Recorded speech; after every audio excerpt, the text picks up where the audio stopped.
Ситуацијата со морбилите е под контрола, значи кај нас епидемијата е на ниво на цела Република Македонија. Секој нов случај кој што се појавува го се врши епидемиолошка анкета, се земаат соодветните податоци, се проверува дали има примено вакциналниот статус на секој поединечно. Ние пуштивме списоци до сите здравствени работници, од болница, од здравствен дом, од нашава установа и сите оние учителки по градинките кои што се во контакт со деца. Ни помогна многу школска вакцинација, докторката Снежана Тошевска. Направивме вакцинален статус на сите со тоа што имаме увид кои од 1970 до 1984 година се вакцинирани само со една доза на морбили.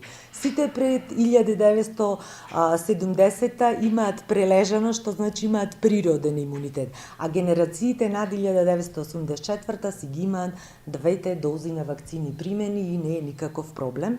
Знаете дека има различни двоумења околу вакцинацијата. Јас еве уште еднаш повикувам секој безбедно, без никакво плашење да прими, нема никакви буквално нуспојави, така да само една заштита, не за сопствениот живот, за здравата популација не е проблем. Шо ако околу нас има луѓе кои што се болни од различни хронични заболувања, го загрозуваме нивниот живот и мислам дека е себично ако мислиме само на нас.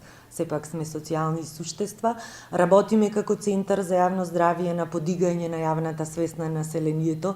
Вакцинацијата не е болест, значи тоа е здравје за сите нас. Така да мислам дека здравјето не е само отсуство на болест. Здравјето е една комплетна психофизичка и материјална благосостојба.